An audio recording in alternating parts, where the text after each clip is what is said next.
Game development, much like any other industry, is one that is reliant on the dissemination and discussion of good practice. It's a field replete with technological innovations alongside iteration of established concepts, and it's critical that when something works, be it in the eyes of the game's developers or the very people that play them, that the knowledge be shared. And so in March of 2023 was the annual Game Developers Conference, or GDC. An event that is designed to bring together speakers from across the video games industry to discuss their work, upcoming projects, share their ideas, network, and much more besides. I'm Tommy Thompson, and for this episode of AI in Games Plus, I wanted to prepare a video that highlights to the wider world a little more of what GDC is, what it's about, and what it's actually like to attend. So this is a vlog of sorts, as I discuss the event itself and my experiences attending GDC for the very first time. GDC started out in April 1988 under the name of the Computer Game Developers Conference and was organised by Chris Crawford, who has in his career developed games for the Atari in the 70s and 80s with a smattering of DOS games in the 90s. The event itself took place in Crawford's living room with around 25 attendees. Fast forward to now, and the Game Developers Conference is a much larger endeavour.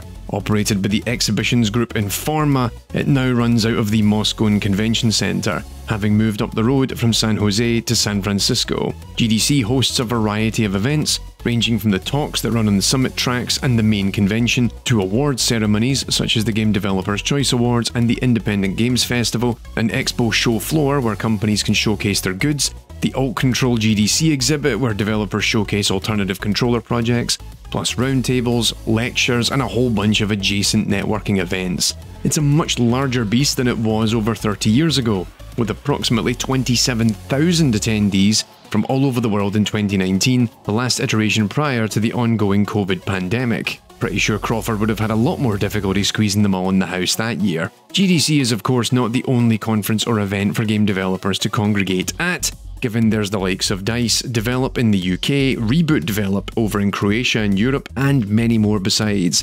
But it's arguably the biggest event of its kind in the Western world. This leads it to be the home of many an announcement or presentation from the biggest studios in the business, and if you're not aware, I've actually been helping organise one little part of GDC for the last couple of years now.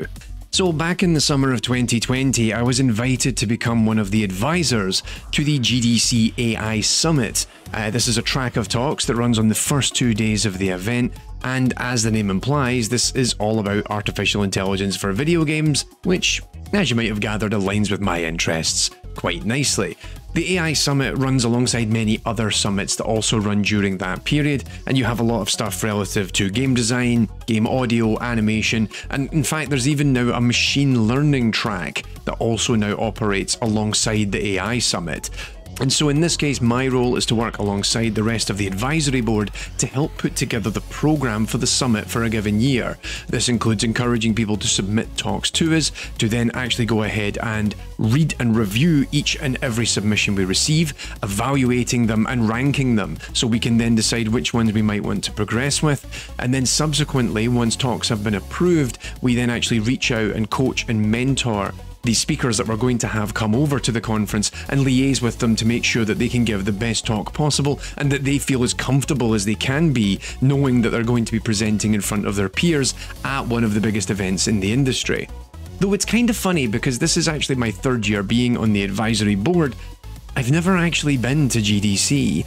Of course, GDC went fully virtual in 2020 on account of the COVID pandemic, just bringing all sorts of travel and social mixing to a halt, and the event then ran in a hybrid format in 2021 and in 2022, and so this is the first year that I felt comfortable strapping myself into a plane, flying back over across the US for the first time in years in fact, and going to the actual event in person, and that's quite exciting. Now, while I might be involved in organising one part of the event, I'm well aware that GDC has its issues. It is, by virtue of it being an event put together by a corporate entity, and one that is rather profitable too, it's often subject to a number of valid criticisms. GDC is, in many respects, an event that is inherently inaccessible. While the conference advocates and advertises itself as a global event, it being located in the United States means that many a developer will struggle to even get in the country, much less actually attend. Meanwhile, travelling to and staying in San Francisco, and then the cost of attending the conference itself, are also prohibitively expensive. The cheapest ticket, which is only to attend the expo floor, costs around $300, with the full package that includes networking events, the summits, the core concept talks, and a 1-year all-access subscription to the GDC Vault, where previous year's talks are stored, costs around $2,200. Once you add it all up, it's an incredibly expensive thing to attend.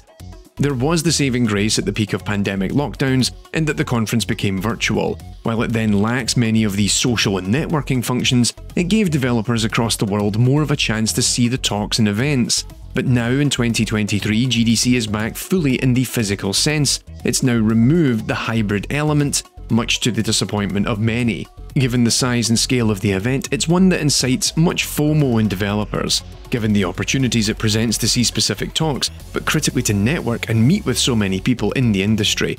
Truth be told, 99% of game developers never get the chance to attend the likes of GDC, much less the likes of E3, given the latter is more of a trade show than a developer event. The costs of attending, combined with actually getting time off from your job at the studio to attend, these are effectively deal breakers for many a developer. And so I'm preparing this part of the video just as I'm about to fly out to GDC, and I feel rather fortunate and privileged in my position as a professional idiot on the internet, given I already attended E3 back in 2013 and I'm now attending GDC for the first time in 2023. Maybe we'll make sure it's not a decade between attending events in the United States, who knows. But ultimately this is effectively scoring off another of this list of high profile games events that I've slowly started attending in recent years, and this led to my desire to make a video of sorts to discuss it all to some extent. And speaking of all the cost, how can I even afford this? Well, given I'm now a professional idiot on the internet who also consults for companies and the like outside of making my videos, I was saving my pennies a lot, knowing that going to GDC would be a big opportunity for me to network with developers and other figureheads of the industry. It's always very interesting, edifying, and terrifying to discover that there are developers at many levels of seniority at companies all over the world who happen to watch my shit. And it's kind of cool, but also terrifying. And then subsequently, recently, as I've advertised that I'm going to GDC, a lot have offered to reach out and have meetings with me, which is very cool and it's very exciting, and I'm very much looking forward to it, while also being completely terrified of the entire process. On the note of my working in the industry, I don't actually work for Informa when I do work as a summit advisor for GDC. It's an entirely volunteering position, but I receive an all-access pass for being an advisor, and in fact the last couple of years I naturally wouldn't attend, and even when it did open up again I didn't attend in person, but I capitalised on the use of the GDC Vault subscription that comes attached to the all-access pass, and so that takes a big part of the financial sting away for someone like me to go. And of course, that Vault subscription, I'm not gonna lie, that actually makes my video production a lot easier, given I have access to a lot of research materials that are later turned into shiny videos either on this channel or of course over on the main AI and Games channel.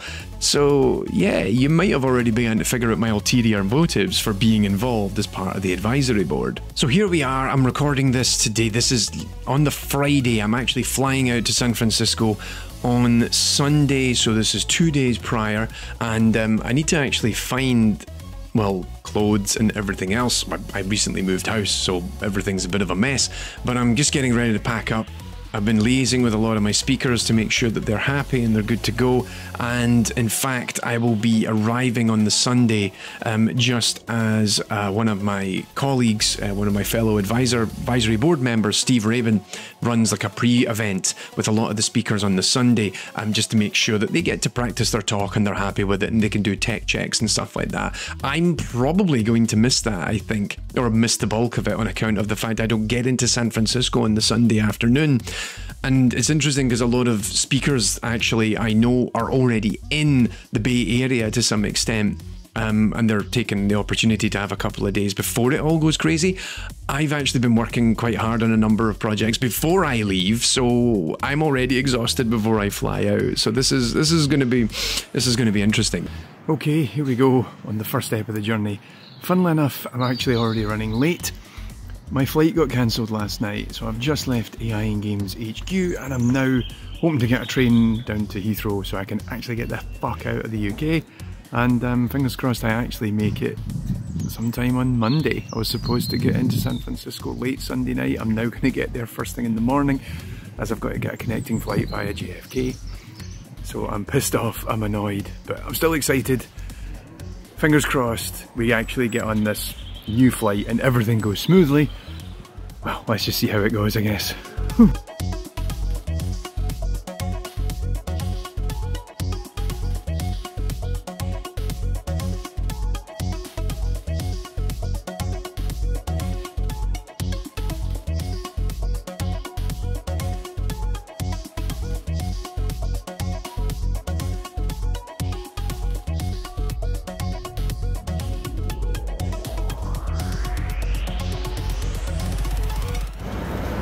After many trials and tribulations, I am here, San Francisco, I am in you.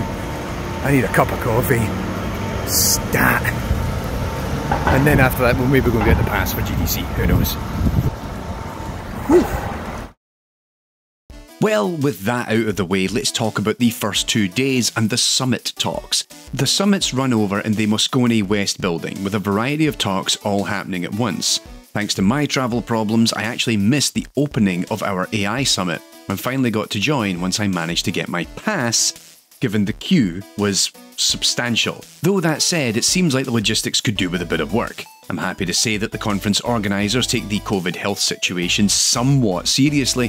While masks are only encouraged, there is a hard requirement to show proof of vaccination in order to be allowed to retrieve a pass.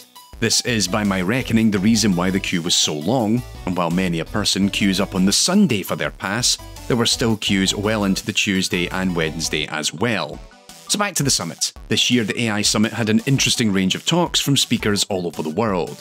We had developers from Square Enix's AI division discussing the use of machine learning for game balancing, their effort to create text adventure games with reduced large language models, which could conceivably ship as a video game product without it needing several hundred gigabytes of disk space, and a bit of work on goal-oriented action planning, you know, the AI of fear, and recent work to try and create a new version of it that allows for proper communication and collaboration between AI agents for gameplay puzzles. The Square Enix talks kinda successfully summarised the summit as a whole, as we had classical AI techniques, like Rob Zubik and Ian Horswell discussing how logic programming can help solve in-depth constraints in games, plus Arta Seifi and Nathan Sturtevant discussing pathfinding challenges for the upcoming title Nightingale. Meanwhile, Ricardo Cisnet, who works with my friends at Model AI, was discussing how to prepare your games for using deep learning AI. And Stefano Corazza from Roblox discussed their brand new generative AI tools that they're creating for Roblox users that provide code and text generation that is available for anyone building games in Roblox as of the day they published the talk. And then in amongst that, we had some pretty fun and generally interesting talks like Rebecca Vessel from Double Fine discussing how they built the boss battles in Psychonauts 2, and our final talk by Jonas Gilberg giving a deep dive into how AI testing is now rolled out across a vast number of titles at Electronic Arts, and how both classical AI and machine learning were used to test everything from Battlefield 2042 and Apex Legends, right through to testing single-player games in their entirety, like Star Wars Squadrons, and more recently in EA Motive's Dead Space remake. Overall, I think it was a nice spread, and I want to take a moment to thank all of our speakers, as well as my fellow advisors, Steve Rabin, Andrea Schell, Dugu Chakmak and Ahmed Khalifa, for putting on a great show. I'm very pleased with how it turned out, and it was kinda great to be able to see what a GDC talk looks like from behind the confines of the camera, as you typically see it when watching videos either in the GDC vault or on their YouTube channel. And so this brings us to day 3, Wednesday, which is actually day 1 of GDC proper. From Wednesday to Friday, 2 things kick off in earnest. GDC Core, which is the main set of talks and roundtables covering a whole host of topics. Many of the talks in the Core conference tend to be about some of the more higher profile games, and in fact there was stuff on the design of games like Marvel Snap, and many talks, including an AI one, of God of War Ragnarok.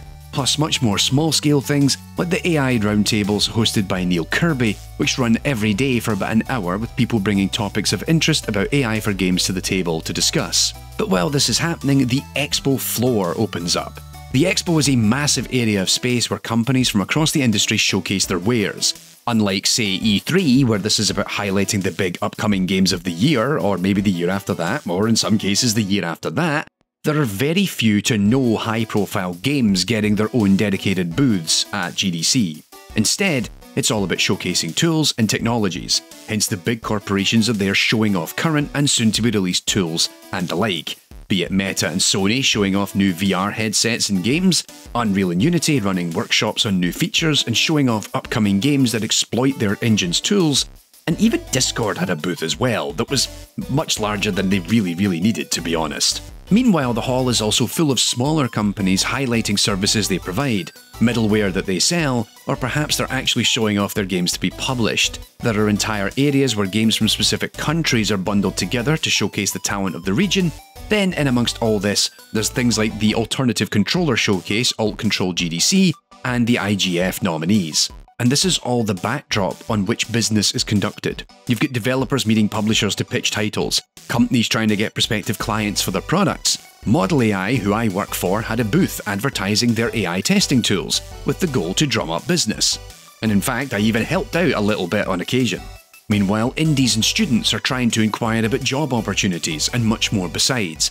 I mean, full disclosure, I myself held over a dozen meetings over the 3 days of the Expo, given this is a chance for me to network and possibly get more work down the line. Because don't forget, this YouTube gig pays fucking terribly. Ultimately, while it sounds super exciting, and it is, it's hard work, it's long days, and it's quite tiring, especially when you're also nursing jet lag on top of that. It's not a party all the time. That is, well, of course, until we actually go to the parties in the evenings. Very little sleep is had throughout the week, that is for sure.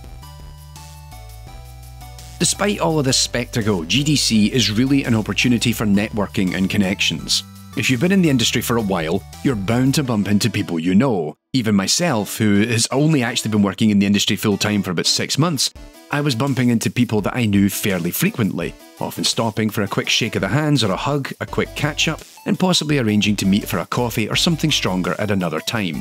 It's where a lot of news and gossip is exchanged among developers, but critically we just reconnect and find out how everyone else is doing and really what's happening in their respective corners, allowing you to have a better understanding of the current shape of the industry and where it's going.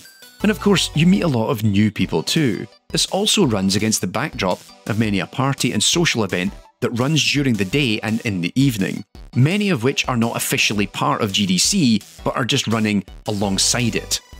In fact, on Wednesday, I attended a YouTubers gathering organised by my friend Matt Gamble, who runs the Unity tutorial channel Game Dev Guide, and it was nice to see him again for the first time in around 5 years, given since the last time we'd seen each other in person, he'd actually left the UK and now lives in Canada.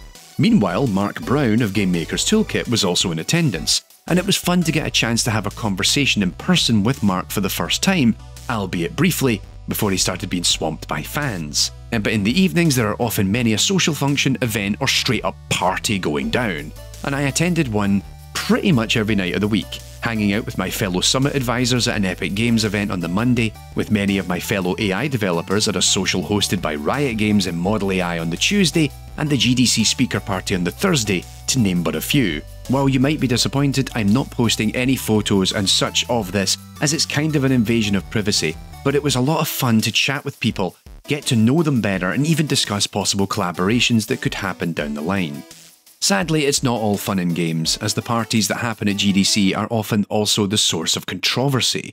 In previous years, the parties were often ridiculously extravagant and led to all sorts of bad behaviour, and even the use of exotic dancers many years has since passed. While this, from what I've heard, wasn't an issue, there were incidents of people being sexually harassed and even assaulted, including several in the community posting on social media how their drinks were spiked. It should go without saying that this is categorically unacceptable and that the offenders in question should be found, exposed, banned from GDC and brought up on charges. It marred the end of the conference as stories began to emerge in which several women suffered horrible experiences, and I hope that those responsible are found and punished as soon as possible. It's a damning blight on the industry that to this day, notably, women are still not treated equitably and fairly in this community, with friends of mine even relaying incidents of people assuming they're a developer's girlfriend rather than someone who works in games, or suffering an unwanted advance from a man too stupid or inebriated to take no for an answer. Reading these stories on Twitter after the conference ended and hearing them from friends throughout really left a stink on the proceedings that ultimately mires the whole thing for me. And so here I am, I'm back home. I've actually been back from GDC now. In fact, at the time that I'm recording this, I've been back from GDC almost 2 weeks. But funnily enough, the first week or so after I got back, I was so busy with the WASD event in London, working with, helping my friends out over at Spilt Milk Studios with doing a bit of game pitching, that I've only really had this week to begin to recover. Critically, I think if you recall the travel issues I had, I ended up between that and jet lag on the way there and on the way back. And then also when you factor in that when you're at GDC, you don't actually sleep a lot. I think I was maybe averaging 4 or 5 hours a night because I was socializing until quite late and then getting up early to make sure I was at the, either at the talks or I was at the expo floor by like 9 AM. I was exhausted. And funnily enough, like I got home and the first day I got back, I slept for 14 hours uninterrupted. My partner was genuinely freaking out at one point. Like waving coffee in front of my face, like, please wake up, and I'm like, oh, what? Coffee. And then subsequently doing WASD for 2 and a bit days, that was also quite tiring. So yeah, like, it's only been this week that I've been able to really begin to compile my thoughts and also just get some rest and catch up and, get some energy back to the point I could even stomach the idea of sitting in front of a camera again. But yeah, like GDC was a fantastic experience all in. It was nice to be able to actually see the event for the first time proper, given that, as you'll see, like a lot of the times when you watch the talks for GDC, you're seeing it through this very particular lens. You don't really get to see what the rest of the event is about. And it was kind of funny the first moment I walked in. In fact, I walked in during a talk by Kythera, from Matthew Jacks particularly, was actually on stage talking, and I saw the whole backdrop and the camera pointed at him as he was giving his talk, and I just had this little funny moment of like, holy crap, I've actually made it. This is GDC, because for so long, the only thing I've actually known it for is just what those videos look like, given the set dressing and everything they use for when people are presenting. But it was also, as I said already, it was incredibly edifying and very humbling just to meet so many people who like what I do. Particularly, as I said, like a lot of the stuff I do I cater to a niche, right? My videos, for the most part, don't get a huge number of views unless, of course, it's something to do with alien isolation or maybe fear, right? It's kind of, my work is very much within a niche of a niche, like sort of intelligent discussion of games, but also specifically artificial intelligence in games. And I'm also not a hype person. I actively avoid getting on the AI bandwagon and trying to talk about a lot of speculative, well, bullshit, frankly. So I'm kind of aware that I have a very small audience, but it's been very humbling to meet a lot of these people who find value in the work that I do. Because there are days where I question why I'm doing this. And even now, as I went on this new journey, as I'm doing right now with this new channel and everything else, I'm still, fighting that anxiety is difficult. And so to be able to meet a lot of people who were able to say, hey, like, your videos have been hugely influential for myself, or we watched them in our studio, these things are just so nice to hear. And it also is a reminder that emphasis on quality of every main video on AI in games, the main channel, is critical, because it's all about delivering informative, insightful content and ensuring it maintains that standard. And I had a couple of really nice conversations. I actually even spoke with a lot of people who I've known virtually over the years, either in our Discord server or on Twitter, or even in the comments section of YouTube, who actually reached out and spoke with me, and that was very nice. I also had the pleasure of meeting a couple of developers who said, yeah, you made a video on one of our things that we worked on like years ago, and some of them even dated back to the earliest days of the channel, and for them to say, oh, that was so cool, like, I loved that video. Even now, where like the production value of some of those videos is a bit shonky, it was nice to hear that. And even one or two of them, which were also games that I also personally really like, It was really nice to be able to just bond with them, and I said, well, it was my pleasure to make the video because I also love that game. And so I'm now in this kind of phase of we're sending out emails and LinkedIn connections and all this sort of jazz, because hoping to get business down the line from it, hoping to work with people either doing video work or doing something else. And it's important for me to do something like this, and it was important for me this year to go to GDC and step out my comfort zone actually and engage with people more publicly, because contrary to even maybe in the last couple of years or so, you very rarely see my face. And as I mentioned earlier in the video, most people don't actually know what I look like, they just know what I sound like. And so the thing of somebody walking past, stopping, going, I know that guy's voice, and then doubling back was actually quite a common occurrence. It happens at some of the other games events, it happened at Develop last year, and it happened quite a bit at GDC.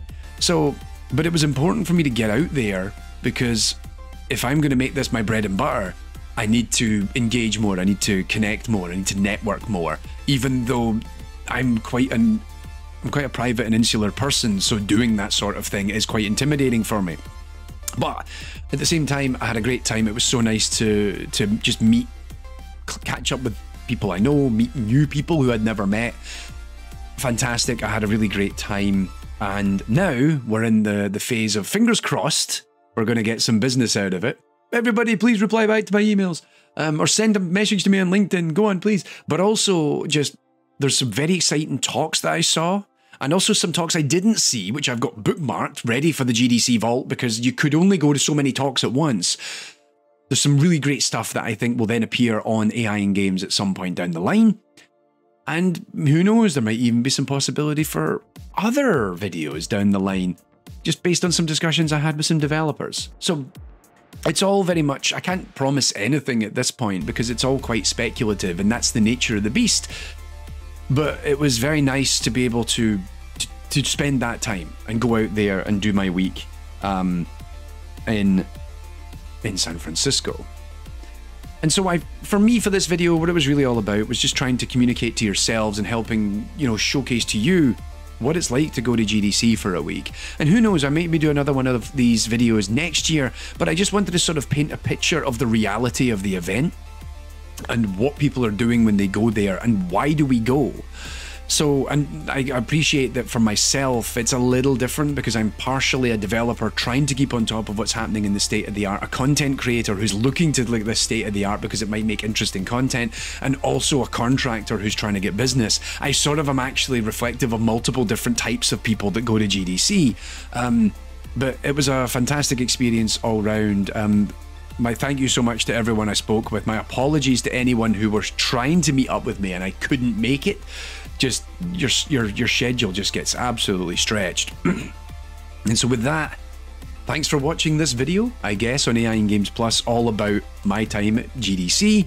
And we'll maybe do more of this next year, or maybe another event down the line. I'm interested to hear your thoughts on this and what you find interesting about the video, or what could I have talked about that I didn't. A lot of what I'm doing here on AI in Games Plus is still quite experimental. And yeah, I just want to hear what your thoughts are on this. Thanks again for watching, and take care of yourselves, and of course, I'll be back soon with another video.